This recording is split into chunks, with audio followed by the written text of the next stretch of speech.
దేవుని నామానికి మహిమ కలుగును గాక. ఆమేన్. మరి గడిచిన ఆదివారం నుండి ఈ ఆదివారం దాకా ప్రభు మన పక్షాలు చేసిన మేలులు మరి మనకి ఇచ్చిన కావుదాము బట్టి అందరం స్తోత్రాలు చెల్లిద్దామా?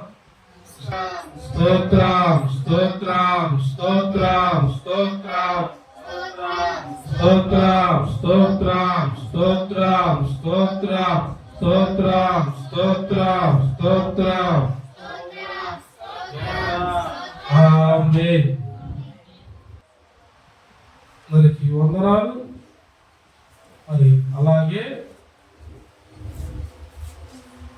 ప్రభు బిడ్డలైనటువంటి మీ అందరూ కూడా కూడొచ్చి మీ అందరూ కూడా వందనాలు. యూట్యూబ్లో మరి వాక్యాలు ఉంటున్న ప్రతి బిడ్డలకు దేవుని పిల్లలైనటువంటి మీ అందరికి కూడా వందనాలు తెలియజేస్తున్నాను. వాక్యంలోకి వెళ్దాం. ప్రతి ఒక్కరు కూడా ప్రార్థించండి. అన్న కోరుకున్న దాకా పెద్దరి పవన్ గారి కోసం, సేవకుల కోసం ప్రార్థన చేయటం ఎంతో మీ జీవితానికి ఎంతో అమూల్యమైన సమయం. అది సేవకుల కోసం కేటాయించి మనం ప్రార్థన చేసామంటే ఆ సమయం అమూల్యమైనది. కాబట్టి ప్రతి ఒక్కరు ప్రార్థించండి. వాక్యంలోకి వెళ్దాం. సమూయేలు గ్రంథం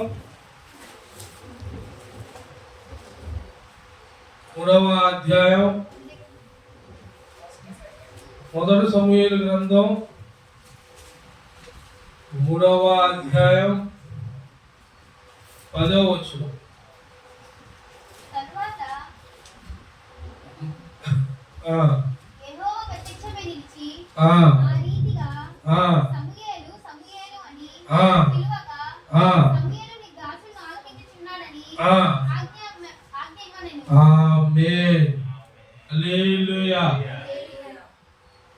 ఏమంటున్నాడు? దేవుడు బాలుడైన సమూయేలుని సమూయేలు సమూయేలు అని పేరు పెట్టి, మీరు ఖాళీ టైం ఇంటికి ఇలా చదువుకోండి. దానిపై వచ్చిన ఉంటుంది. మొదటగానే మళ్ళీ పిలుస్తాడు. ఈ రెండింటికి ముందే పిలుస్తాడు. అయితే సమూయేలు బాలుడైన సమూయేలు గలతము తన తల్లి ఎన్నో బాధలు, వేదనలు, శోధనలు కన్నీటితో దేవుడు కాడ ఆశీర్వాదంతో పొందుకున్న గర్భఫలం నుండి బయటకు వచ్చినవాడు. ఒక ప్రవక్త అన్నాను చూస్తే సమూయేలు గ్రంథం 1వ అధ్యాయంలో అన్న గర్భఫలం లేక తోటి వారు, అవతల వారు, ఇంటి వారు ఎన్నో మాటలు, అవమానాలతో, నిందలతో, బాధలతో ఎన్నో బాధలు పడతా ఉంటుంది. ఏడుస్తూ ఉంటది. ఎందుకు నన్ను దేవుడు ఇలా శాపకర్తున్నాడుగా చేశాడు అని ఏడుస్తూ ఉంటుంది. ఇల్కానా అంటాడు, ఓదార్స్తాడు తన భర్త. అన్నా భర్త ఎల్కానా ఓదార్స్తాడు. ఎన్నో సమయాలు ఓదార్స్తాడు. ఎన్నో బాధలు పడింది. ఎన్నో మరి సమాజం ఏమన్నా పిల్లలు వల్ల ఎన్నో సమస్యలు, అది చూస్తే బాధలు. తను ఎందుకు నన్ను ఎంత శాపగ్రస్తురాలను చేశామని ఏడుస్తూ ఉంటుంది. మందిరంలో ఏకాక దేవుడితో కోపంతో కూర్చొని మరీ ముందుకెళ్ళింది. ఎందుకు? ఒక పక్కేమో పిల్లలు లేకుండా చేశాడు, ఒక పక్కేమో ఆయన తప్ప మరొకరు మాకు గర్భ సంతానము ఇవ్వలేదు. పెనుగులాడినా పాపులాడినా ఏది చేసినా దేవుని కాడే. అందుకే ఇక్కడ మనం సమూయేలును చూసి నేర్చుకోవాలి. సమూయేలును దేవుడు పిలిచాడు. ఎక్కడుంటే పిలిచాడు? దేవుని మందిరంలో. దేవుని మందిరంలో. ఇళ్లలో ఉంటాం పాస్టర్ గారు, ఇళ్లలో ప్రార్థన చేస్తున్నాం, కుదరకపోతే ఇంట్లోనే చేస్తున్నావులే. ఇంట్లో చేస్తే దేవుడు ఎవడో నువ్వు బోధ చెప్పుకో. ఇళ్లలో కూర్చుంటే ప్రార్థన చేస్తే దేవుడు ఎప్పుడు? దేవుడు ఏడ మాట్లాడాడు? మందిరములో మందసం దగ్గర. సమూయేలు నిద్రించున్నాడు. ఏలీ దగ్గర సేవలో, పరిచర్యలో ఎదుగుతున్న బాలుడు. చూడండి, ఆ 5 బాలుల్లో ఉన్నదా? ఇప్పుడు వచ్చిన యవనస్తులకి టయానికి ప్రార్థన కొడతారా? వాక్యం చదువుతారా? మందిరంలో కొనుక్కుంటారా? లేదు. వీళ్ళకి ఫ్రెండ్స్, సావాసాలు అయ్యి ఇయ్యి మొత్తం. రేపు వీళ్ళందరూ కలిసి ఒకే కూలీస్ ఎక్కిపోతారు. మామూలు కూలీస్ కాదు, ట్రైన్ కాదు, కూలీస్. ఏం కనపడదు. కూలీస్ అంటే ఎక్కడ తెలుసు కదా? మొత్తం ప్యాకింగ్ చేసి ఉంటుంది. ఇటుగాలి అనుకోదు, అటుగాలి మన మామూలు ట్రైన్ ఎక్కితే కిటికీలు ఉంటాయి, జనాలు తిరుగుతారు, పిల్లలకు కావాల్సిన దొరుకుతాయి, ఛాయ్ అనుకుంటా తిరుగుతాడు ఒకడు, బిస్కెట్ అనుకుంటే ఇంకోటి తిరుగుతాడు. అన్ని ఎక్కాల్సిన బండి ఎక్కితే దొరుకుతాయి. రత్నమోహం లాగా గూడిసి బండి ఎక్కితే కొనుక్కుంటే వాడు పార్సల్ చేశారు. అది ఆడిపోయింది, నీకు తెలియదు కొనుక్కున్నాడు. రైల్వే వాడు చూశాడు, అసలు ఎవరు నువ్వు ఇందులోకి ఎందుకు ఎక్కా ఉంటాడు. తర్వాత వేసే ఎక్కాల్సిన బండి ఏదో నేను చెబుతుంది, చేయాల్సిన పద్ధతి ఏదో ఉంటుంది, ఆ పద్ధతి చేయాలన్నారు. సమూయేలు మందిరంలో పాల్గొన్నాడు, సేవకుడి దగ్గర ఉన్నాడు. అన్నా, నువ్వు నాకు గర్భఫలాన్ని దయచేయి, నాకు ఇచ్చిన కుమారుణ్ణి నీకు నీ సేవలో, నీ పనిలో, నీ మందిరానికి అప్పగిస్తా, నీ చిత్తమిక, కానీ గుండ్రాలని నా మీద ఉన్న దాన్ని తీసివేయి. ఒకసారి గర్భఫలాన్ని తెచ్చాను. ఆ అడిగిన మాటకి ఇక్కడ బాలుడైన సమూయేలు, దేవుడే సమూయేలుతో మాట్లాడుతున్నాడు. ఎవరు మాట్లాడుతున్నాడు? సమూయేలు సమూయేలు అని పిలవగా నీ దాసుడు ఆలకించుచున్నాడు. ఎవరంట? నీ దాసుడు. చిన్ననాటిలో నుండే మాట్లాడుతూ నేర్చుకున్నాడు. ఎందుకు? మందిరంలో ఉన్నాడు కాబట్టి, సేవకుడి దగ్గర ఉన్నాడు కాబట్టి, సేవకుడి విధానం, సేవకుడు నేర్పిన విధానం, సేవకుడు అవసరమైతే ఖండిస్తాడు. కరెక్ట్ కాదు, ఇలా ఉండకూడదు, ఇలా మాట్లాడకూడదు, ఇది చేయకూడదు అన్నప్పుడు సరిదిద్దుకున్నావు అనుకో, జీవితం ఏమైంది? అవతలను పడతాడు, అవతలను తిడతాడు, ఆ సమయం మాకు తెలుసు, మమ్మల్ని అంటారు. కానీ మౌనంగా ఉండటమే దేవుడికి ఇష్టం. మౌనంగా ఉండటమే దేవుడు మాకు నేర్పించింది. మరి ఎట్ట ప్రభు అవతలను నిద్రలేసి హింసిస్తుంటే, నా నామము నిమిత్తము హింసింపబడ్డవారు మీరు ధన్యులు. నా నామం నిమిత్తం హింసింపబడ్డ మీరు ధన్యులు. నా నామమున తల్లినైనా తండ్రినైనా ఆస్తినైనా దేవదాస్తులైన మొత్తం వదిలేసి నేను చెప్పిన మార్గంలో నడుచువాడు శ్రేష్ఠుడా, వాడు బహుప్రియుడు, నాకు ఇష్టమైన వాడు. ఎందుకంటే నా మాటకు లోబడ్డాడు. ఆయన సమూయేలును దర్శించాడు. సమూయేలు ఎందుకంటే దేవుడి కోసము ఎంచబడ్డవాడు. మరి మనలో ఎంతమంది ఆ రీతిలో ఉంటామో? దేవుడు సమూయేలును పిలిచాడు. బాలుడైన సమూయేలు 60 ఏళ్ళు, 50 ఏళ్ళు, 40 ఏళ్ళు వస్తుంది. ఒక్కళ్ళన్నా దేవుడు పిలవడం తెలుసుకున్నారా? ఎప్పుడన్నా ఆలాపన వచ్చిందా? అనుకుంటే లేకపోతే కొంతమంది ఈయన సమూయేలు తప్పక లేచేవాడు. పిలిచినప్పుడల్లా గురువైన ఏలి దగ్గరికి వెళ్ళేవాడు. ఏలియా కాదు. ఏలియా ఎవరు? ఏలియా ప్రవక్త, ఏలియా సేవకుడు. ఏలియా కాదు, ఇద్దరున్నారు. ఏలియా పేరు ఏలి సమూయేలు గురు నేర్చుకున్నాడు.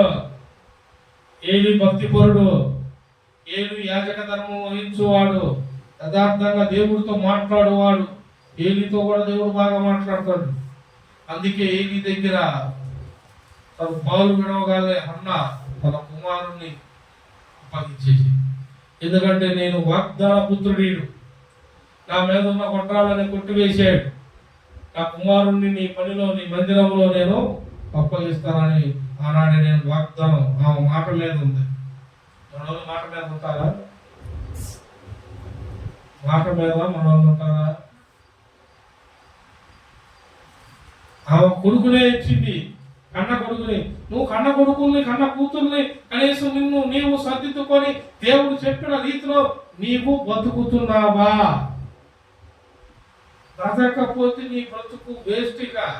ఇక నిన్ను పిలిచేవాడు అతి దినాలు వచ్చేసి దేవుడు పిలిచేలాగా ఆ స్వరమీనే చెవిలాగా, చెవి గలవాడు ఆత్మ చెప్పు స్వరము, ఆ చెప్పే స్వరం అది నువ్వు విన్నావా? వినుము కాక భలే అంటారు అందులో, ఎందుకంటే బైబిల్లో ఉంది కదా. మరి నీకు వినపడుతుందా? వినపడితే నువ్వు సర్దిద్దుకుంటున్నావా? సరి చేసుకుంటున్నావా? వాక్యం ధ్యానిస్తే దేవుడి మాట వినపడింది. ప్రార్థన దానికి తగ్గట్టు చేస్తే దేవుడి మాట. ఇది ప్రార్థనే కాదు, వాక్యము ప్రార్థన రెండు ఈక్వల్ గా ఉండాలి. 2 నిమిషాలు ప్రార్థన చేసి వెళ్ళిపోతారు. అసలు నువ్వు చెప్పింది ఇల్లు దాటి పైకి పోయిద్దా? మందిరం బయట రేకులను దాటి పోయిద్దా? ఇన్ని రాత్రులు మెలుగుతూ మందిరంలో సేని దగ్గర పనిచేస్తూ దేవుని కలుసుకుంటే సమూయేలుకి దేవుని స్వరం పడింది. అది కూడా దేవుడి స్వరం అని కూడా తెలియదు ఆ బాలుడికి. తన గురువు అయిన ఏలీ దగ్గరికి వెళ్ళి, చిత్తగించుము, నీ దాసుడిని వచ్చి తిని అని 2 సార్లు పోయి ఏలీ అంటాడు. ఏలీ గమనించి అంటాడు దాని 11వ వచనంలో, ఇదిగో నిన్ను పిలుచుచున్నవాడు దేవుడు, నాకు అర్థమైంది. 10వ వచనంలో దేవుడితో ఇప్పుడు మీరు మాట్లాడింది, ఇప్పుడు మీరు చదివింది దేవుడితో అసలు మాట్లాడాడు. 5 వచనాల్లో ఉంటుంది, 9వ వచనం వాటిల్లో దాసుడు అంటే ఈసారి నీకేమన్నా ఎవరైనా పిలిచినట్టు నిలబడితే, యెహోవా ప్రభువా ఈ దాసుడు ఆలకించుచున్నాడు, చిత్తగించుము అని చెప్పు అని గురువు నేర్పించాడు. మరి గురువు నేర్పిన మాటలు మీరు ఉంటున్నారా? అతను నడుస్తున్నాడు, అతను పిచ్చివాడని ముద్ర వేస్తున్నారా? లేదు, దేవుడు నోటి నుండి వచ్చు మాట, దేవుడు నడిపిస్తున్న బాటలో ఆయన నడుస్తున్నాడు, ఆయనతో చేతనైతే నడవడం నేర్చుకోండి. అంతేగాని వ్యతిరేక పనులు చేసి బాధింపబడిన దానికి మీరే కూర్చును, మీ మీద తీర్పుకి మీరే అర్హులవుతారు. ఇక్కడ సమూయేలు ఎంతో శ్రద్ధగా ఉన్నాడు. శ్రద్ధగా ఉన్న వాళ్ళను దేవుడు పిలుస్తాడు, పేరు పెట్టి మరీ పిలుస్తాడంట. ఇక్కడ పిలవడం, పేరు పెట్టి. ఏ బాధల్లో ఎవరున్నారో, నాతో దేవుడు మాట్లాడలేదు అనుకుంటున్నారో, ఎన్నాళ్ళున్నా నేను భక్తి చేస్తున్నా, పరిశుద్ధంగా ఉంటున్నా, రొట్టెలో చేయి వేస్తున్నాను, బల్లాలో చేయి వేస్తున్నాను, నేను ఎంతో శ్రద్ధగా ఉంటున్నాను, ఏ పాపము ఎనకుండా ఉంటున్నాను, నేను కుటుంబంలో కలిసి ఉంటున్నాను, నేను భగవాన్ని ఎరగను, కానీ నేను దేవుడు తప్ప వేరొక దేవుడికి వెళ్ళి కూడా చూడము, కానీ మాకెందుకు ఈ శ్రమలని మీరు అనుకుంటున్నారేమో. దేవుడు అంటున్నాడు, నేను నిన్ను పేరు పెట్టి పిలిచి తిని.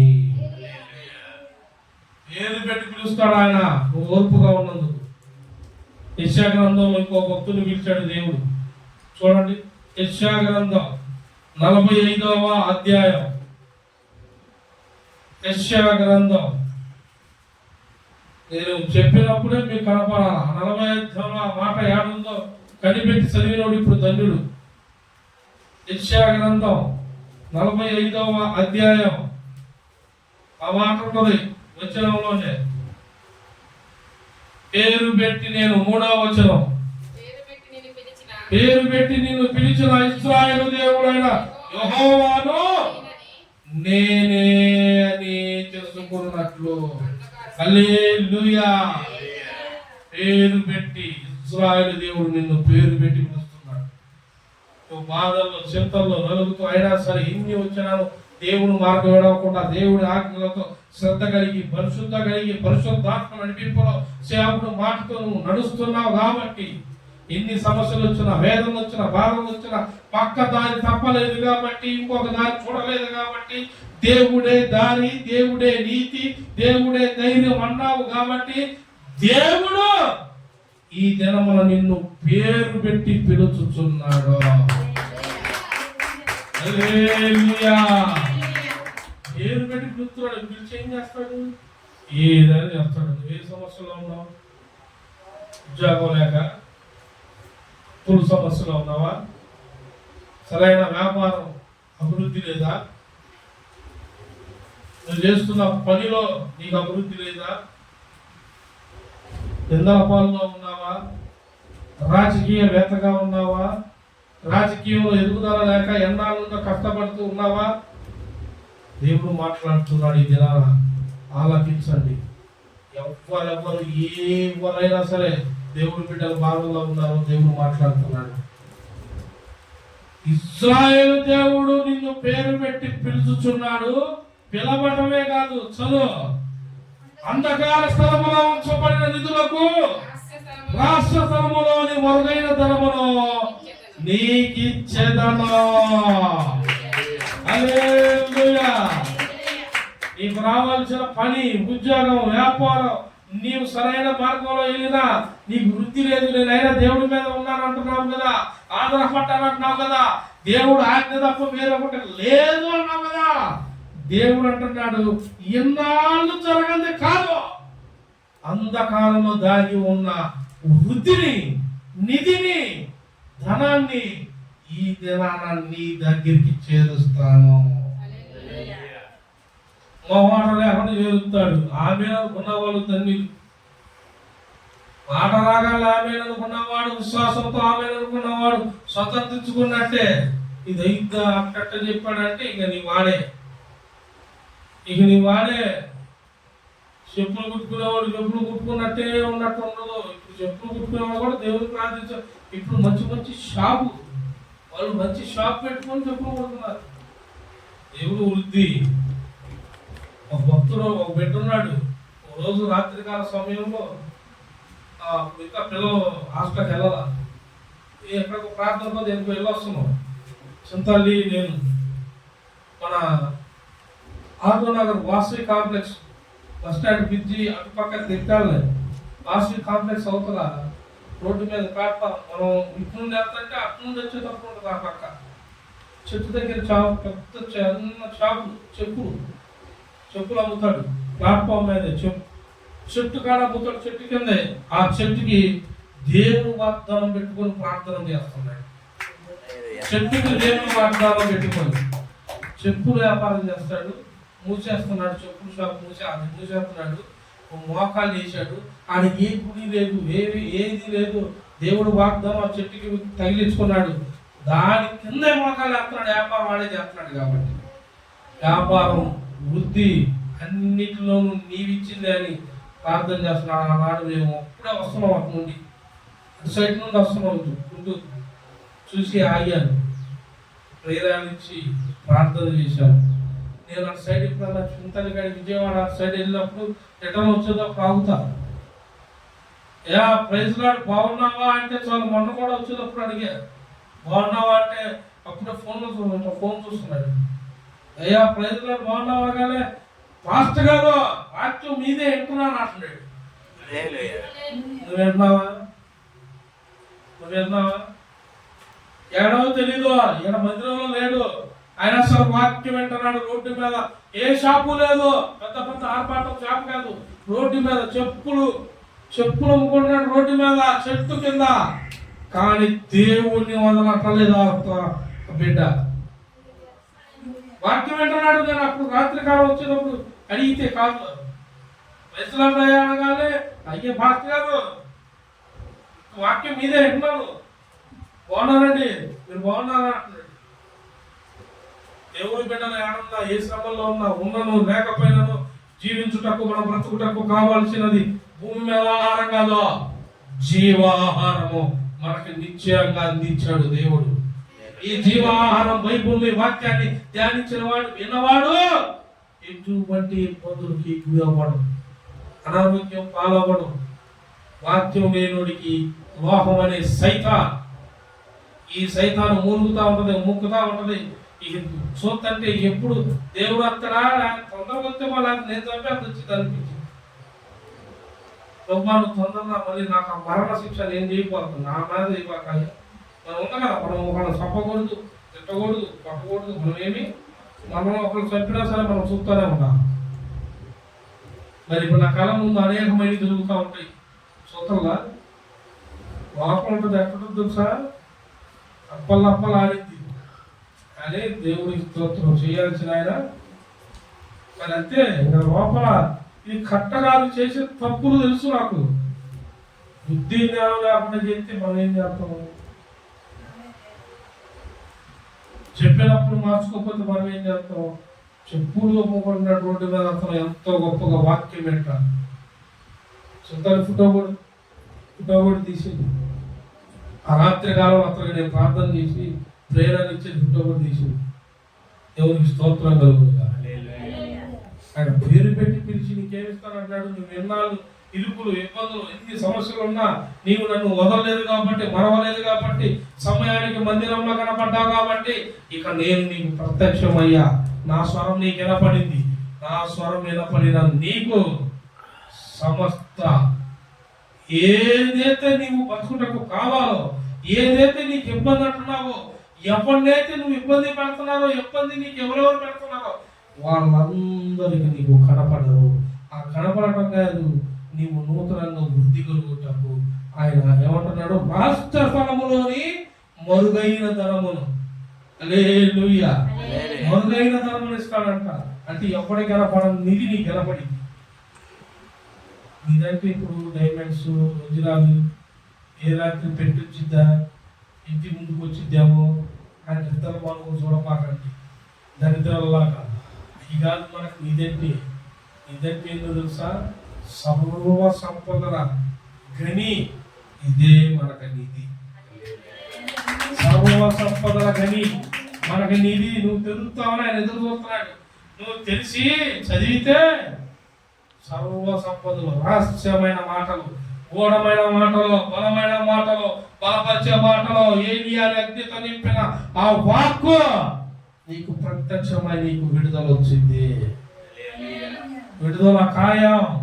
ఎవరైనా సరే నమ్మిన వారు, ఎవరు నమ్మారో, ఎవరు స్వతంత్రించుకున్నారో వారికి విడుదల ఖాయం.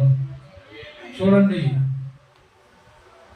సమూయేలు గ్రంథం 3వ అధ్యాయం. సమూయేలు గ్రంథం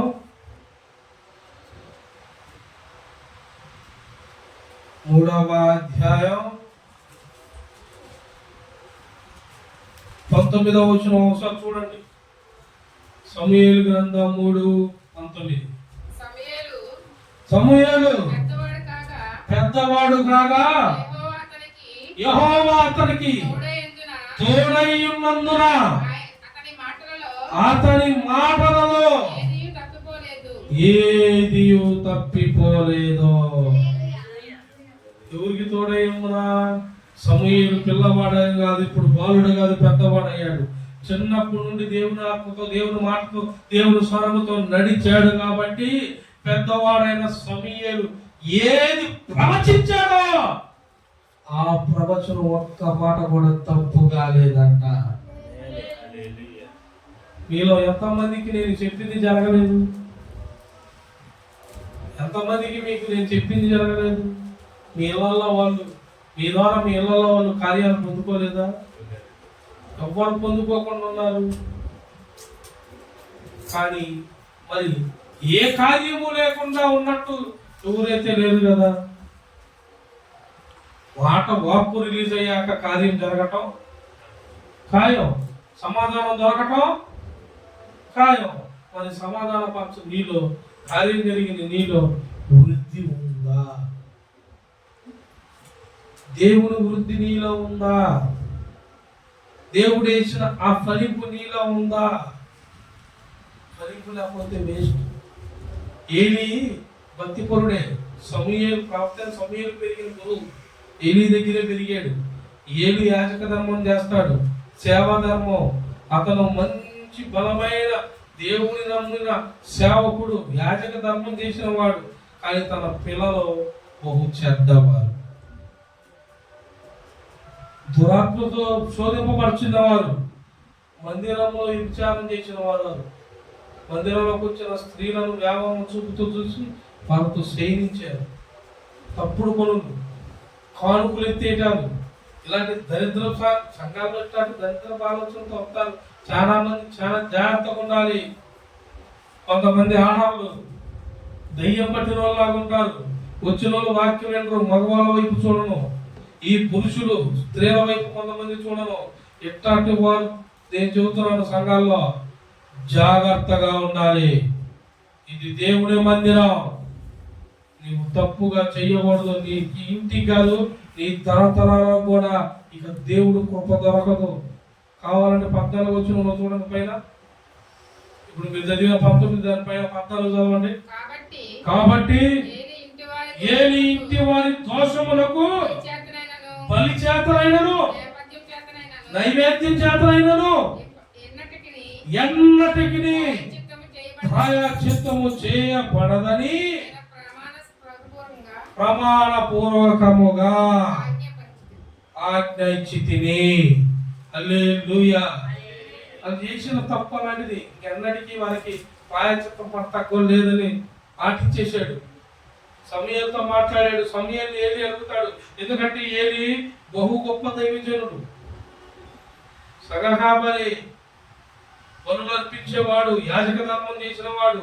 అతనికి తెలుసు ఏలి సమూయేలుకి దేవుడు నా గురించి చెప్పాడు, నా పిల్లల గురించి. అందుకే సమూయేలు అడుగుతాడు. 19 పైన ఉంటుంది ఆ మాట. ఇంటికి వెళ్ళా చదువుకోండి, టైం ఉండదు, మనకు సరిపోదు. పైన ఉండదు చదువు, పైన ఇంటికి వెళ్ళా చదువుకోండి. ఏ సమూయేలు నీకు జీవం గల దేవుడు ఏం చెప్పాడు అది పొల్లు పోకుండా చెప్పు, పొల్లు కూడా పోకూడదు, మొత్తం చెప్పు. ఒకటన్నా దాచావా దేవుడు కోపం నీ మీద వచ్చును కాక అంటాడు. సమూయేలు భయమేసి, దేవుడు కోపం నా మీద వచ్చును కాక అన్నాడు. నేనేం దాచకుండా దేవుడు ఏం చెప్పాడో పొల్లు పోకుండా ఏలికి చెప్తాడు. అప్పుడు ఏలి అంటాడు, ఏమంటాడు తెలుసా, ఆయన ఏది నిర్ణయించాడో అది జరగాలి, అంతే, అది జరిగించున్నయ్యవు అంటాడు. ఎందుకంటే ఏలి రోషం గలవాడు, దేవుడు గారు ఉన్నవాడు. ఏలి కొడుకులు తప్పు చేశారు, ఏలి పిల్లలు తప్పు చేశారు, అది ఏలికి తెలుసా. ఏలి పిల్లలు చనిపోయారు కానీ ఏలి అక్కడే చనిపోయాడు. ఎందుకంటే తప్పు జరిగింది కాబట్టి వాళ్ళ నాన్నకి తీర్పు వచ్చింది. ఏమాత్రం క్షమాపణ లేదని సెలవు ఇచ్చింది వారికి. ఏ బలులైనా పూర్ణాత్మలు నువ్వు ఎట్ట చేసినా కానీ నా దయ్యా నీకు దొరకదన్నాడు. అని సమూయేలు లాంటి బిడ్డలైన మీకు దేవుని కృప దొరుకుతుంది, దేవుని కృప దొరుకుతుంది. కృప దొరికినా నీ వెంటున్నావు, మారావా, మారేనన్న ముసుగేసుకొని తిరుగుతున్నావా, బిడ్డలో భయపడ, నువ్వు జనాల్లో ముసుగేసుకొని తిరిగావు అనుకో, చూచువాడు పైన ఉన్నాడు. ఆయన చూచువాడు, పాట ఉంది కదా, నన్ను చూచువాడా నిత్యం కాచువాడా పరిశోధించి తెలుసుకున్నావు, చుట్టూ నీవే ఆవరించావు, పరిశోధించి తెలుసుకున్నావు, నా చుట్టూ నీవే కూర్చుందుట, లేచియుందుట, కూర్చుందుట, లేచియుందుట, బాగుగా రాజా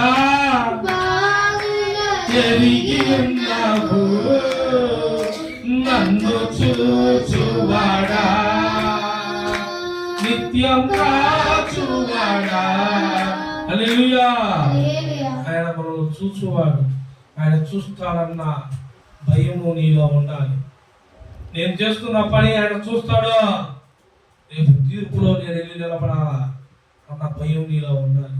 బాలుడైన సమూయేలుతో మాట్లాడాడు, అన్న తన బిడ్డలు దేవుడికి అప్పగించింది, మరి నీ బిడ్డలు నువ్వు అప్పగించిన తర్వాత సంగతి దేవుడు ఎరుగు. నీ బిడ్డలు బాప్తిసానికి నడిపించావా?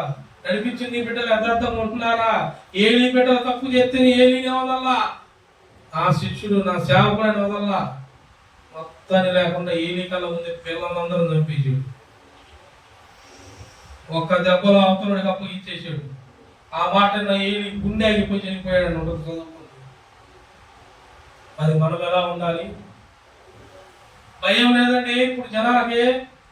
వాళ్ళు బతకట్లా, వీళ్ళు బతకట్లా, వాళ్ళు బతకట్లా, మొత్తం కలిసిపోయేది నరకానికే, తీర్పులోకే. అంతమ్మ దినాలి, ఒకప్పుడు దినాలు కాదు, ఇంకా సమయం ఉందని అనుకుంటాకి. ఈ రోజు రేపు నేడో తెలియని దినం. ఆయన ఉద్దు సమయం ఎప్పుడో తెలియదు.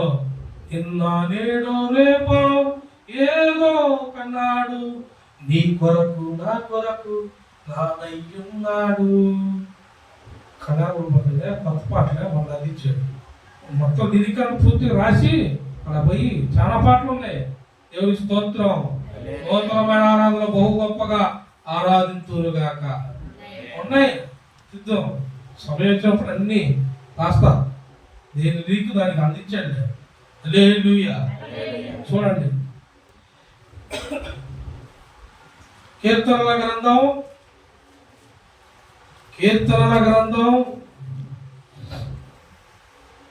8వ అధ్యాయం. కీర్తనల గ్రంథం 8వ అధ్యాయం 2వ వచనం, శత్రువులను పగ తీర్చుకుని వారిని. ఎవరిని? ఆగాదు చిన్నగా నేను చూస్తాను. శత్రువులను పగ తీర్చుకుని వారు ఎవరంట? మన బాధ్యత కాదు శత్రువులు పగ తీర్చుకోవటం. మనోడు ఎదుటోడికి మనం ఎట్లంటే వాళ్ళు చలనం లేదు, రక్తం లేదు, ఉప్పు కారం ఎట్లేదు, చచ్చిన పని వాడు. ఆడు మనం రెచ్చగొడతాడు, ఇబ్బంది ఏమి. ఆడు నవ్వాడను, మనం హేళన చేశాడను, మన మీద దాడి చేస్తున్నారను, సంఘం అభివృద్ధి కాకుండా కట్టుకడుతున్నారను, ఏమి చేసినాను, ఎవరు ఎన్ని మాట్లాడినాను, శత్రువును పగ తీర్చుకోవడం మన పని కాదు. మనం నొప్పుతూ దేవునికి స్తోత్రం జల్లును గాక అంటా ఉందా. మన శత్రువు పగ ఎవరు తీర్చుకుంటాడు? పగ ఎవరు తీర్చుకుంటారు తెలుసా? నువ్వు చేసే స్తోత్రాలు, సంఘంలో చేసే స్తుతులు, పిల్లల నుండి స్తుతి స్తోత్రాలు, దేవుడు వాటి నుండి ఏం చేస్తాడు? చదువు అమ్మ, కంటిన్యూ చేయదండి.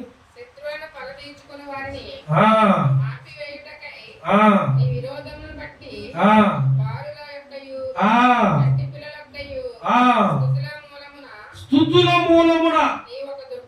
ఏ మూలమున? బాగానండి. బాలుని యొక్కయు చంటి పిల్లల యొక్కయు స్తుతుల మూలమున ఏం చెల్లించాలంట? మనం గుర్తుపెట్టుకో. బాలురు లెక్కలు చూసాడు మనల్ని, చంటి పిల్లల లెక్కలు చూసాడు మనల్ని. నేను 6 అడుగులు బలి అంటే పోతాం. మన వాళ్ళకి కొంచెం వాక్యం తెలిసి కొంచెం సేవకుడితో బాగా నడిచరికి ఏమొచ్చింది తెలుసా? అవును కర్త తెలుసు ఏంటంటే ఆయన కాస్తే ఇంకోసారి పోతాం. ఆయన పోతాం. ఏడన్నీ నేను నడిపించింది ఎవడు, నేర్పించింది ఎవడు, ఎండ పెట్టుకొని తిరిగింది ఎవడు? ఈ నదిలేసి ఆడిపోతావు. ఓ ఏడ పలుకుతున్న స్తుతులు, చంటి బిడ్డ లాంటి నీ సేవకుడు, చంటి బిడ్డ లాంటి నిన్ను నడిపించిన సేవకుడు ఇక్కడ స్తుతులు పలుకుతున్నాయి పైకి. ఆ స్తుతులు స్తోత్రాలతో ఆయన ఒక దుర్గాన్ని స్థాపించాడు. పైన ఒక దుర్గాన్ని స్థాపించాడు. పగవాడు శత్రువు మన ముందు నిలవచాలడు. ఈ రోజులు మన ముందు నిలవచాలలో తిరుగుతాడు. మన ముందు ఏం పర్లా, కాళ్ళెగరేంత ఎగరేని ఏదన్నా చేసుకొని నువ్వు చేయాల్సింది ఒకటే, స్తుతి స్తోత్ర. అదొక్కటి చేయి. శత్రువు కనపడడు. శత్రువుని ఎట్ట మార్చాలో ప్రభువు తెలుసు. ఎవరిని ఎట్ట బెండి తీయాలానికి తెలుసు. నేను నిజమే తెలుసు, అబద్ధం చెప్పట్లా. యాకోబుని అలాడి నా మామ గొర్రెలు కాసుకుంటా మేకలు కాసుకుంటా కూర్చుంటే అల్లాడి నా యాకోబుని. ఆదికాండం 30 ఆ మాట ఉంటుంది. చూసుకో, చదువమ్మా. ఆదికాండం 30 అధ్యాయం 30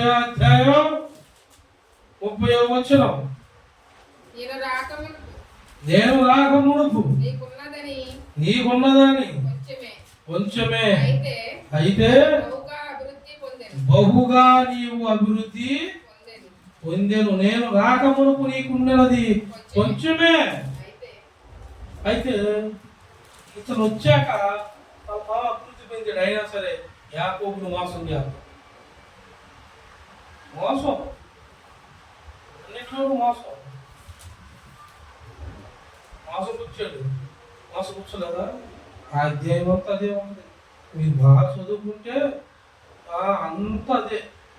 యాకోబు లాభాలతో నన్ను పంపివేయము, నా చోటికి నా దేశమునకు వెళ్ళేదను, నా భార్యను నా పిల్లలను నాకు అప్పగింపుము, అప్పుడు నేను వెళ్ళేదను అని యాకోబు ఏం మాట్లాడతాడా? లాభాన్ని మాట్లాడతాడా? ఈ ఎండ లాభాలు ఎండ మోసం చేస్తాడు. లాభాలు ఎవరు దర్శిస్తారో తెలుసా? యాకోబు మౌనం అవుతాడు. ఈ ఎన్నాళ్ళు చేసి ఇంటి చేస్తున్నాను మోసం అని యాకోబు మౌనం అయ్యి మాట్లాడాలని అసలు ఆయనతో స్తుతి స్తోత్రాలతో మాట్లాడతాడు, ప్రార్థనతో మాట్లాడతాడు. అప్పుడు లాభాలతో దేవుడు మాట్లాడతాడు. 50 పోయి అతను వెళ్ళిపోతున్నాడు, పిల్లలను తీసుకొని భార్య పిల్లలనే ఎదురు పోయి అతను గద్దించి కొట్టి తాడు తీసుకొస్తామని లాభాలు పోతాడు.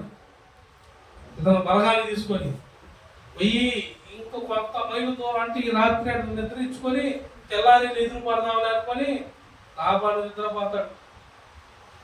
దేవుడు ప్రత్యక్షమైనాడు, లాభానా అనకపోయి నా బిడ్డను ఒక మాట కానీ ఒక పలుకు కానీ ఏదన్నా అన్నా వనుకో నీకు డీజే పెట్టిస్తానండి యూతుడు.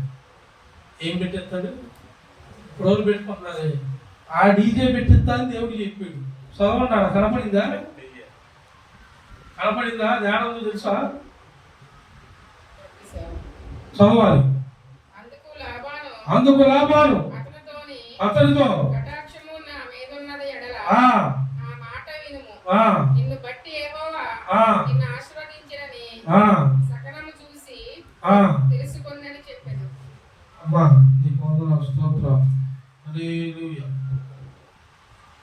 దేవుడు లాభానికి ప్రత్యక్షమై, ఎవరికి ప్రత్యక్షమై? లాభానికి ప్రత్యక్షమయ్యి లాభాలనే గద్దిస్తాడు. దేవుడే గద్దిస్తాడు, తన జోలి నీవు పోవద్దు. పోతే ఏమైంది చెప్పా కదా, లెఫ్ట్ అండ్ రైట్ ఏం చేయడు. లెఫ్ట్ అండ్ రైట్ ఎందుకు? ఆయన ముందుగానే చెప్పేశాడు, ప్రార్థన చేశాడు కదా, నాకు ఇబ్బంది పడుతుందని చెప్పాడు కదా. ఆయనకి మొత్తం చూపిస్తా చూడండి. మత్తయి సువార్త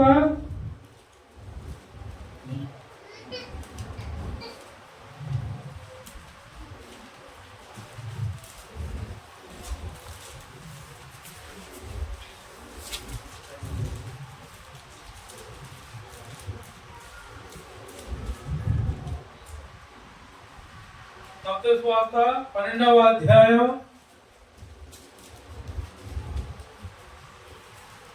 ఇది కనపడింది ఉందా? ఆదికాండంలో మాట కనపడిందా? 31వ అధ్యాయం ఎన్నో అధ్యాయం చదువు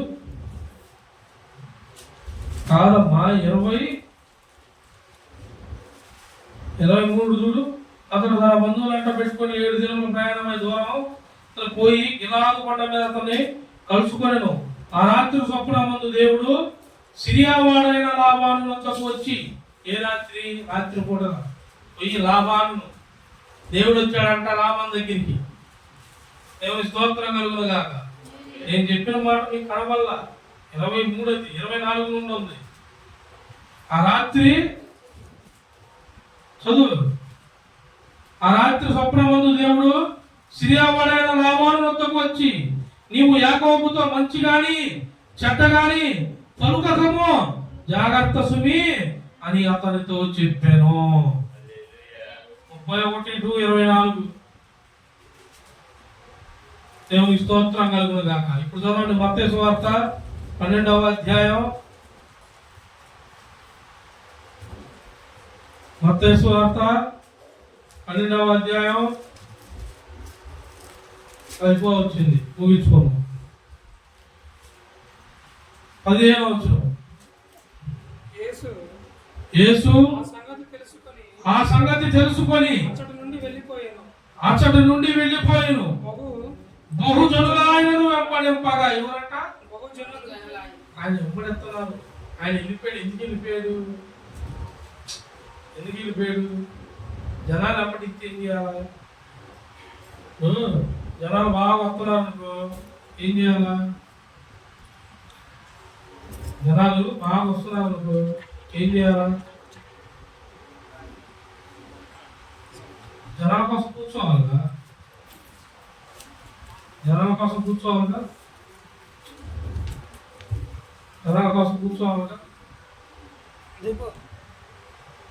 మరి దేవుడు ఎందుకు వెళ్ళిపోతున్నాడు? బహుజన సమూహంలో వచ్చారంట. దేవుడు ఎందుకు వెళ్ళిపోవాలా? కూర్చోవాలిగా. నా కోసం ఎవరు వస్తున్నారంటే వస్తున్నాను రాట్లేదా?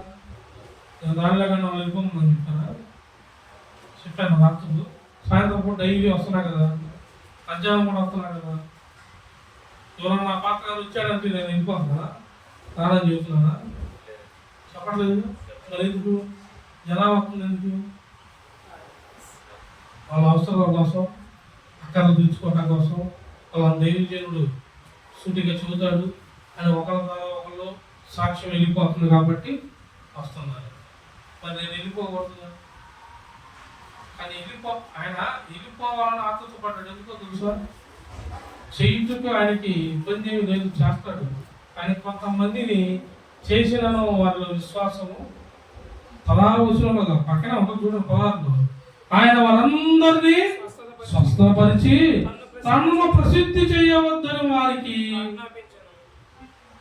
స్వస్థపరిచిన వాళ్ళందరినీ బాగా చెబుతాం, మంచి మాటలు చెబుతాం. మనం స్వస్థపరిచిన వాళ్ళకి అమ్మా ఈ పనికి, అమ్మా మార్గంలో ఉండు, అమ్మా దేవుడికి నువ్వు ఇది అప్పగించుకో, దేవుడికి నువ్వు ఇలా లోబడు, బాప్తిస్మ కార్యక్రమం చేసుకో. మరి ముఖ్యం అయ్యే కదా. మరి నన్ను ప్రసిద్ధి కాచొద్దు. తండ్రి నన్ను నీ పక్క పంపించాడు, నేను చెప్పినది నువ్వు ఎక్కవే. కొంతమంది ఎట్టెట్ట అంటే నాకు అట్లు అయ్యి గుర్తొస్తాయి. అట్టు మీద పెళ్లి వేయాలా, పెళ్లి మీద అట్టేయాలన్నట్టు గుర్తొచ్చింది నాకు. మరి ఇట్టెట్ట అంటే నాకు ఇదే గుర్తొచ్చింది. ఆయనకి అందుకే అది చెప్పలేక వెళ్ళిపోవాలి. ఎందుకు ఇవి చెబితే ఇదే సమయాలంటే బ్యాచ్ కాదు. సమయాలకు చిన్నప్పుడే విన్నాడా లేదా? పిలవగానే లేచాడా లేదా? యెహోవా పిలిచాడని తెలిసినా తెలియకపోయినా సేవకుల దగ్గరికి వెళ్ళి, గురువా మొదటప్పుడా నువ్వు నన్ను పిలిచితివి, నేను వచ్చి నీ చిత్తగించు. నేను పిలవలేదు ఆయన, నువ్వు వెళ్ళి నిద్రించు. మళ్ళీ వెళ్ళిపోకున్నాడు, మళ్ళీ పిలిచాడు యెహోవా, మళ్ళీ లేచాడు, మళ్ళీ వెళ్ళాడు. గురువా నీవు నన్ను పిలిచితివి, నేను నీ దాసుని వచ్చి నీ చిత్తగించు. అప్పుడు ఏలికి అర్థమైంది, నేను కాదు ఇతన్ని యెహోవా పిలుచుచున్నాడు. అప్పుడు అంటాడు దేవ భక్తుడు, ఈసారి నువ్వు వెళ్ళి నిద్రించుతున్నప్పుడు నీకు ఏ స్వరము నిన్ను పిలిచినట్టు వినపడినదో నువ్వు ఒకటే పలుకు. ఏమని పలకాలి? జీవంగా దేవా యెహోవా సెలవిచ్చుము, నీ దాసుడు చెవి యొగ్గి ఆలకించుచున్నాడు అని మాట్లాడాడు. అది గురువుకి అర్థమైంది, మరి బిడ్డలకు అర్థమైందా? బిడ్డలో కలుసుకోవడం తెలియదుగా, ఎదగడం తెలియదుగా. సేవలో, పరిచర్యలో, ప్రార్థనలో, వాక్యంలో ఎదగడం తెలీదు. మరి ఎలా తెలుస్తుందంటే సేవకుడు నడిపిస్తాడు, సేవకుడు చెబుతాడు. సేవకుడికి తెలుసు దేవుని వరము, దేవుని మాట వినటము, గ్రహించడము, లోపడటము. అసలు సేవకుని అడుగుతారు, ఎంతమంది నన్ను అడిగేది చెప్పండి, పలానా వాక్యం చదివా కానీ ఈ వాక్యం ఏదో నాకు అర్థం కాలా అని నాకు ఇప్పుడు ఫోన్ చేశారా? ఎందుకు ఎందుకు వాక్యం చదివితేగా, వాక్యం చదివితేగా. సంఘాల్లో ప్రతి ఒక్కరు బైబిల్ వచ్చినాయా? అందరూ బాప్తిస్మ అందరూ బైబిల్ ఇచ్చాగా? ఇచ్చారా? ఉన్నాయా? ఉన్నాయా? అమ్ముకున్నారు, అయిపోయింది. దేవుని స్తోత్రం కలుగుతుందిగా. తప్పులేదు, నేను కరెక్ట్గానే అంటున్నా, నేను చెప్పేది కరెక్ట్గానే ఉంది. మరి బైబిల్ ఇచ్చినప్పుడు ఏం చేస్తున్నారు? బైబిల్ ఇచ్చినప్పుడు కనీసం చిన్నపిల్లడు బొమ్మ ఇస్తే 2 రోజులు ఆడతాడు, దాన్ని పొగలు కొట్టిన దాకా ఆడతాడు. అసలు నువ్వు బైబిల్ ఇస్తే ఏం చేస్తున్నా? తల కింద పెట్టుకోను, ఎనకటోళ్ళు ఉన్నారులే, కొంచెం బైబిల్ తప్పు, బైబిల్ పెడితే కాదు. బైబిల్ నీ కాళ్ళ ఉండాలి, నీ హృదయంలో బైబిల్లో మాట ఉండాలి. ఉంటే సాతానా నా నుండి దూరంగా ఇల్లు అని గద్దించావా? నీ కనపడి నువ్వు దాన్ని గద్దెత్తావు. చిన్నప్పుడు తెలుసు కదా, ఎనకటోళ్ళు ఏం చేశారు? నిమ్మకాయలు తెచ్చి దిగులు కింద పెట్టడం, గడపలో ఇలప వస్తువు లేదు. కొత్తగా ఇంకా బాగా దరిద్రం, చెప్పులు చీపులు చింతలు కూడా చెప్పులు. హల్లెలూయా. చెప్పు లేను గడపలో, చీపులు లేను, ఇంట్లో పైపులు తీసుకెళ్ళాం, బీరువాలో, బట్టల అర్మార్లో పెట్టే. ఆ గాఢాంతకారం నీకు రాదు. సర్వము సంపదలు కలిగి నీకు రాదు. ఎందుకు వచ్చింది? బైబిల్ తీసుకెళ్ళి ఏడబట్టు. ఒక ఆయనంట అన్నప్రాసన పోయాడంట. ఎవరు పోయేది? సేవకుడు అన్నప్రాసనకి పోయాడంట. ప్రార్థన చేశాడంట. అన్నప్రాసనకి మరి గిన్నెలో తెస్తారు కదా, పిల్లలకి అన్నం పెట్టాలి. లాస్ట్లో స్పూను ఎన్ని స్పూన్ అయితే తెచ్చిందంట. ఆయనంతా పిచ్చాడు, అయిపోయాడు, ప్రార్థన చేసాడు, వెళ్ళిపోయిన తర్వాత స్పూన్ కనపడట్లేదు. ఏ స్పూన్? ఎన్ని స్పూన్? ఇప్పుడు తీయలేదు. అందరూ అడిగిందంట.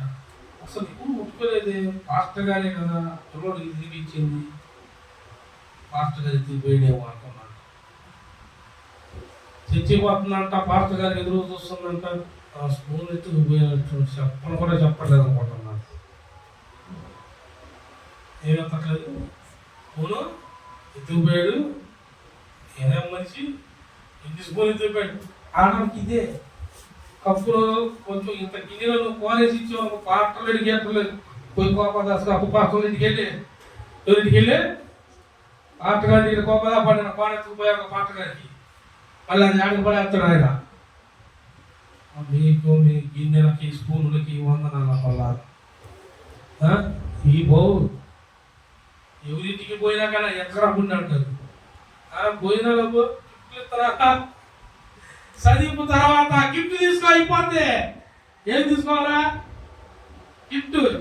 వాడేమో వాడ జ్ఞాపకంత పలానా ఆయన జ్ఞాపకంగా అడుగును కొడితే పేరు అది చూసినప్ప ఇది ఉంది. ఎందుకు ఇది ఒక ఇంకో తెలుగులేమా ఈ గిన్నెని ఇంకోటికి ఎత్తది గిఫ్ట్. ఏది? పేరు లేకపోతే.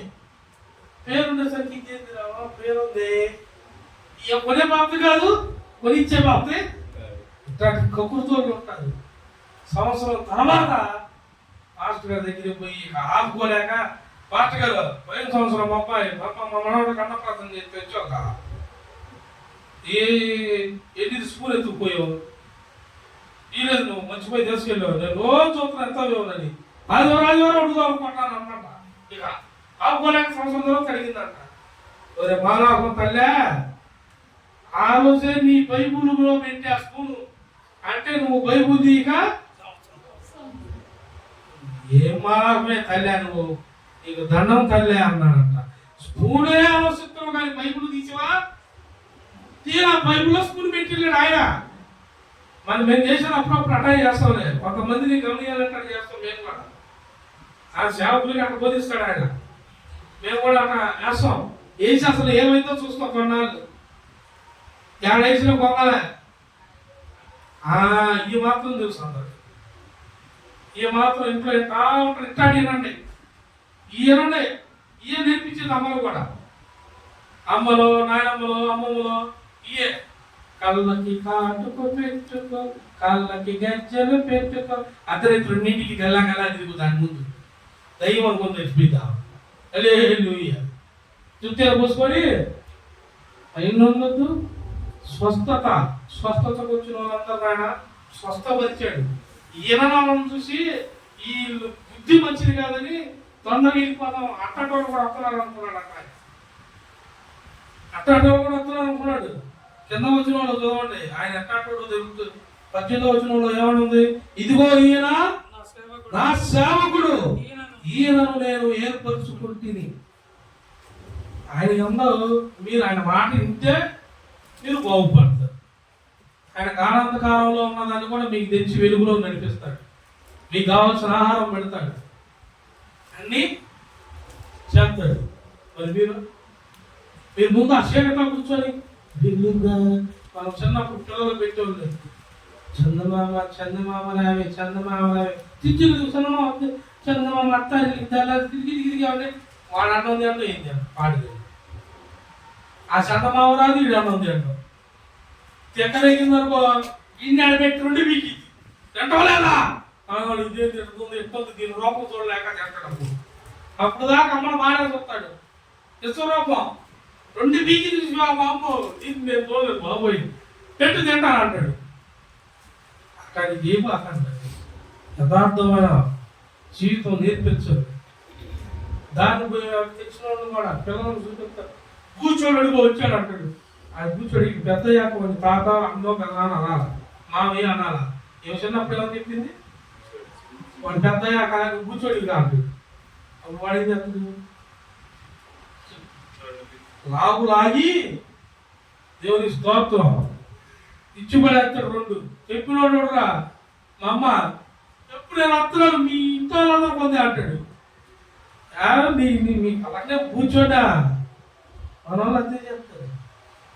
బయట ఏమని చెప్తాడు? పాతగారు వస్తున్నాడు, పాతగారు తంతాడు తెలుసా? ఎట్లాంటి చేస్తే ఆయన ఇరిపోయి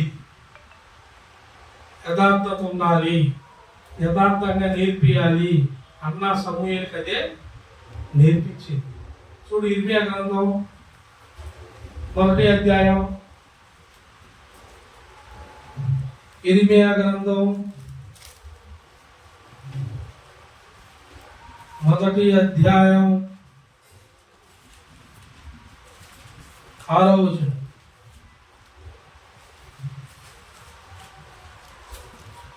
అందుకు అయ్యా అయ్యో ప్రభువగు యెహోవా చిత్తగించుము. ఎవరంట?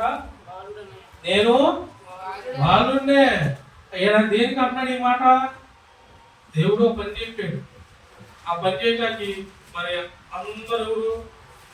పెద్ద పెద్దోళ్ళు ఉన్నారు ఆడ. ఆ పెద్దోళ్ళ దగ్గరికి ఈ బాలుడు బొమ్మ అంటున్నాడు.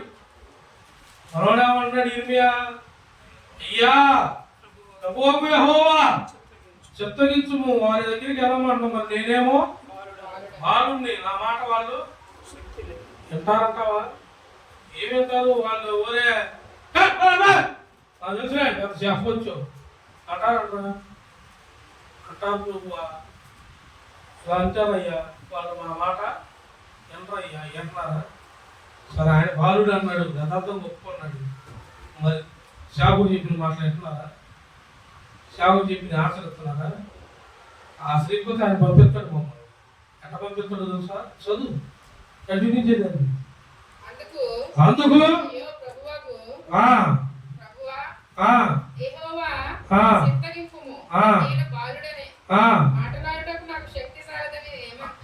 చాలదని అనగా యెహోవా నాకు ఇలాగ సెలవిచ్చెను, నేను బాలుడను నమ్మొద్దు, నేను నిన్ను పంపు వారందరి యొద్దకు నీవు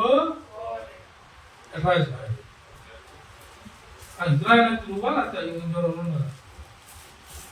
హల్లెలూయా.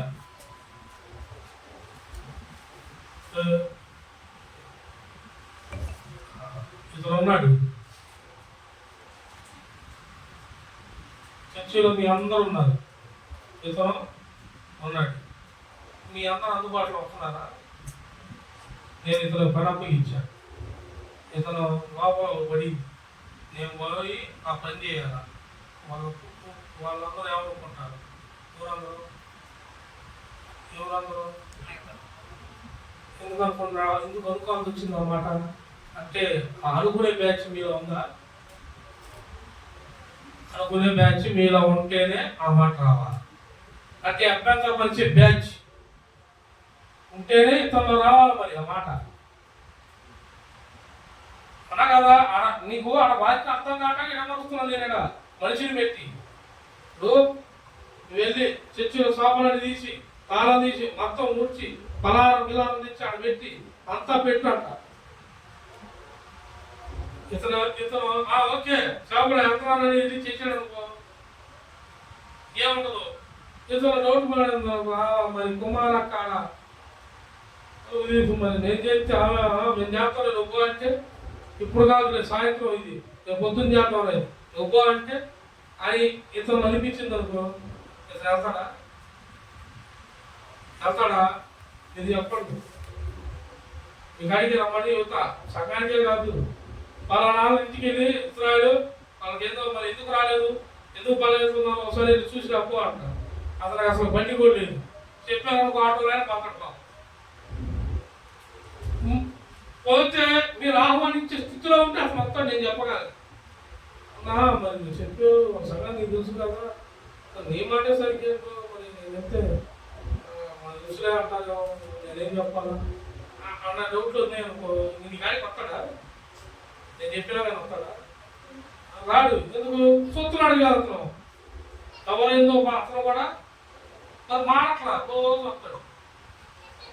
అతను పనికి వెళ్తేనే కనపడ్డాం, పనికి వెళ్ళకపోతే బంధంలో ఉంటాడు. వస్తాడు. ఇతను వచ్చింది కూడా ఆమె తెలియదు. ఒక్కోసారి నేను వచ్చింది తెలియదు, ఇతను ఏమో మరి. అతను వస్తాడు, ప్రార్థన చేసుకుంటాడు, చక్క పెడతాడు. చూడండి అంటే చక్క పెట్టండి మొత్తం కట్టలు కూడా గుర్తించాడు. మొన్న అన్ని దగ్గర గుర్తించుకొని పెట్టించాడు అన్ని శుభ్రంగా. ఇతను ఒంటి మీద ఉన్న వస్త్రం ఎవరిది? నీ ఒంటి మీద ఉన్న వస్త్రం ఎవరిది? నాది కాదు, దేవుడు ఇచ్చిన వస్త్రం. ఎవరిది? దేవుడు ఇచ్చిన వస్త్రం. ఇప్పుడు దాన్ని కాపాడుకోవాల్సిన బాధ్యత ఎవరిది? అతనిదా నాదే? అతను వస్త్రం ఇచ్చినప్పుడు దాన్ని శుభ్రంగా ఉంచుకోవాల్సింది ఎవరిది? మరి నేను పోయి ఉతుకుతాను ఇది రోజు వస్తారా? నేను వస్త్రం ఇచ్చా, మంచి షర్టు, గంజి షర్ట్ లాంటి షర్ట్లు ఇచ్చా. ఇప్పుడు దీన్ని బాగా ఉంచుకోవాలి, నీట్గా ఉంచుకుంటే, నీట్గా ఉంటే అతను మొహం నీట్గా ఉంటుంది. వస్త్రాన్ని బట్టి గౌరవం కూడా వచ్చింది. కానీ దేవుడు ఇచ్చిన వస్త్రం వెలుగు వచ్చింది. మరి నా ద్వారా దేవుడు ఎన్నో మాటలు మీకు ఇచ్చాడు. మరి మీలో ఆ మాటలన్నీ ఉన్నాయా? మీలో ఆ మాటలన్నీ మీలో ఉన్నాయా? మీరు చేస్తున్నారా? మీలో క్రమం ఉందా? మీలో పద్ధతి ఉందా? ఉంటే దేవుడు వస్తాడు. లేదా మత్తయి సువార్తలో ఆయన అన్నాడు, తొందరపడి వెళ్ళిపోదాం అనుకుంటున్నాడట. ఎందుకు? ఇన్నోనే ప్రజలు, ఈ ప్రజల కాడ ఎంతకాలం ఉన్నాడు వృధా. మరి ఆయన అనుకునే ఇజ్రాయెల్ కాడ నుండి మన కాడికి వచ్చాడు. వాళ్ళ టెమలా ఇనకే మనం విన్నామని మన దగ్గరికి వచ్చి మన కోసం తన రక్తమును చిందించి ఆ రక్తంతో ప్రియధనంగా అమూల్యమంగా మనల్ని వెలయించి కొని మనల్ని తీసుకెళ్ళి ఇజ్రాయిలీలో తీర్చాడు. మనకు వారసత్వం ఇచ్చాడు. ఇప్పుడు మనం అట్టాటి ఇట్టాటి వారం కాదు. ఇజ్రాయిల్ కన్నా మనం గొప్పగా, ధీటుగా, ధైర్యంగా దేవుడు కొరకు పరిగెత్తే పెట్టడం, స్వార్థ నిమిత్తం నిలబడిన పెట్టడం, సంఘం కోసం పాకులాడే పెట్టడం. ఇజ్రాయిల్ యుద్ధం చేస్తారు. మన యుద్ధం ఆయుధము మొత్తం ప్రార్థనే. స్తుతి స్తోత్రాలే మన ఆయుధం, మోకాళ్ళే మన ప్రార్థన. ఈ ప్రార్థనే మనల్ని విజయ పదంలోకి నడిపించునుగాక. ఆ ప్రార్థన నీకు చెయ్యి. నువ్వు ఏ స్థితిలో ఉన్నావు, ఏ దాంట్లో ఉన్నావు, ఏ ఇబ్బందుల్లో ఉన్నావు నాది లేదు, కానీ నువ్వు యథార్థంగా ప్రార్థన చేయి. దేవుడు ఈ దినము నీతో మాట్లాడిన ప్రతి మాట నిశ్చయంగా జరిగింపజేయునుగాక. ఆమేన్. ప్రతి ఒక్కరు చేయండి, నమ్మిన వాళ్ళు చేయండి. దేవుడు నీతో సూటిగా మాట్లాడాడు. చూడండి, ఒక్క లేఖనం అయిపోయింది. మొదటి తిమోతికి రాసిన పత్రిక, మొదటి తిమోతికి రాసిన పత్రిక, మొదటి తిమోతికి రాసిన పత్రిక 4వ అధ్యాయం 12వ వచనం. యవ్వనమును బట్టి యవ్వనము నిన్ను తృణీంపనీయకమో. యవ్వనమును బట్టి, దేని బట్టి? యవ్వనమును బట్టి. యవ్వన ప్రాణాయంలోనే దేవుని కలుసుకున్నట ఎంతో మేలు. మనోళ్ళు వయసు అయిపోయినా కానీ కలుసుకోలేదు. బాప్తిసం తీసుకుంటామంటే 60 ఏళ్ళు అదే మాట, 20 ఏళ్ళు కొంచెం టైం ఉంది. నాకు ఆ నవ్వు చూస్తుంటే వస్తుంది. అధికారం లేదు కానీ స్కూల్లో మాస్టర్కి వచ్చిన అధికారంగా ఉన్న సరైన పెంచి ఇరిగిపోతాయి. అక్కడి కర్రలు తెప్పిస్తాను నేను. ఆ మాట ఎక్కిరిగా అవుతా చెప్పటం ఇబ్బంది ఉందా తీసుకుంటానా కూడా చెప్పడం టైం ఉంది. ఎగిరి మొహాలు, తెలియని మొహాలు. మరి నవ్వుతో చెబుతారు, బాగా కూడా చెప్పడం. కథలు ఏడుతుంటాం. అడ్డం తిప్పాను, బాప్తిసం అడ్డం చేస్తున్నారు. మన ఏడవట్లేదు, బాగా ఏడవగా కన్నీరు కలిసి దేవుడు కదా. అట్టు అవరాధాలు, చంటి బిడ్డయు బాలుని యొక్క స్థుతులముతో ఒక దుర్గాన్ని స్థాపించిన దేవుడు మన దేవుడు. నువ్వు స్తుతించు, ప్రార్థించు, దేవుడు నీ పక్షమ దుర్గాన్ని స్థాపిస్తాడు. చదువు. మీ అమలును బట్టి ఎవడను నిన్ను తృణీకరింపనీయము గాని దేంట్లోనూ బాగినండి మాటలలోను ప్రవర్తనలలోను ప్రేమలోను విశ్వాసములోను పవిత్రతలోను హల్లెలూయా. 5 పెట్టాడు మనకి. 5 దేంట్లోనూ నీ వయసును బట్టి, ప్రేమను బట్టి, విశ్వాసమును బట్టి, మాటలను బట్టి. మాటలు అంటే ఏందనుకుంటున్నా? బాప్తిసం తీసుకున్నాక, దేవుణ్ణి అంగీకరించాక ఈ నీలో చెడ్డ మాటలు రాకూడదు, వ్యతిరేకమైన స్వభావాలు రాకూడదు. వస్తే అవతల ధృవీకరించాడంటే ఇది వేర్తన అర్థం. ప్రవర్తన బట్టి ఒకడు ధృవీకరించకూడదు, ప్రవర్తన బట్టి ఒకడు ధృవీకరించకూడదు. మన కుక్క సూపులు, కుక్క మాటలు ఎక్కువ మన వాళ్ళకి. ఆయన ముందుగానే చెప్పి ఇది జరిగితే జీవితాలు బాగుంటాయి. ఇవన్నీ చదవ. ఏదో ఒక వాక్యం గట్టిగా నుంచున్నాను మొహం ఉంటాచ్చు. ఇక వాగ్దానం గట్టిగా వచ్చినా కానీ హల్లెలూయా ఉండదు, చెప్పట్లుంటావు. అవతల పడతా నాకు గురించి వచ్చింది. దేవుడు చేయమన్నాడు, మొన్న ఏం చేసి వచ్చావు మామ, నాకేం తెలుసు. దేవుడు మాట్లాడితే నన్ను ఏం చేయమంటావు? దేవుడు మాట్లాడతాక వచ్చావా నువ్వు, లేకపోతే నీ గురించి ఎందుకు వచ్చావు? సమయాలు మందిరంలో ఎదురు చూస్తా కూర్చున్నాడు. దేనికి? దేవుడు మాట ఏం చెప్పాడు? సమయాలా పొల్లు కూడా కాకుండా చెప్పు, లేదంటే దేవుడు కోపం నీ మీదకి వచ్చును కాక అన్నాడు. ఎందుకు? సమయాలు పిల్లోడు ఒక తాస్తాడేమో, దేవుడు నా మీద ఏదో ఉగ్రత నా పిల్లల మీద తెప్పించాడు, అది సమయానికి చెప్పాడు, సమయాల్లో చేయమన్నాడని ఏలి కనిపెట్టాడు. కనిపెట్టి అడిగాడు, సమయాలు చిన్నపిల్లడు, నా శిష్యుడు, గురువుకు ఆ మాట చెప్పలేదు, దాస్తాడేమోనే దాయకూడదని దేవుడు ఉగ్రత నీ మీదకి వచ్చును కాక కానీ తమ భయం. అమ్మో, గురువు అన్నాడంటే గురువు నోటు మాట జరిగిద్దా? జరిగిద్ది. కాబట్టి ఊళ్ళు కూడా కాకుండా దేవుడు చెప్పిందంతా చెప్పింది. దేవుడు చెప్పిందంతా ఏలి కూడా అదే అన్నాడు. అవసరం కలిగిన దేవుడు ఏది చేయాలన్నా, ఏది స్థాపించాడో, ఏది నిర్ణయించాడో, ఏది మాట్లాడాడో అదే జరుగునుగాక అన్నాడు. ఇప్పుడు దినమున ఈ దినాన దేవుడు నీతో మాట్లాడుతున్నాడు. నువ్వు ఏ ఇబ్బందుల్లో ఉన్నావు, ఈ రాత్రికాలం, ఈ పగలకాలం, ఈ ఆదివారం ప్రాముఖ్యమైన ఈ దినం రోజు దేవుడు నీతో మాట్లాడుతున్నాడు. నిన్ను పేరు పెట్టి నిన్ను పిలుచుచున్నాడు. నీకున్న ఇబ్బందులు తొలగిపోవునుగాక. అంధకార సంబంధులు, అంధకారంలో దాచబడినది, ఇదిగో అసలు నీకు తెలియని నిధులు నూతనమైన పరిశుద్ధ గ్రంథం ద్వారా నీతో వచ్చునుగాక. కావాల్సిన సమస్తము నీకు అందునుగాక. ఇబ్బందులు, ఇరుకుల్లో నుండి మీకు విడుదల వచ్చునుగాక.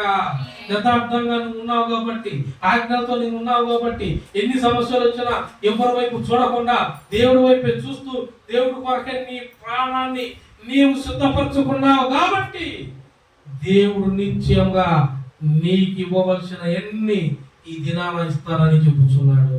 దేవుడు నిన్ను దీవించునుగాక. ఆమేన్. వాక్యము మన హృదయంలో దేవుడు భద్రపరచునుగాక. ఆమేన్.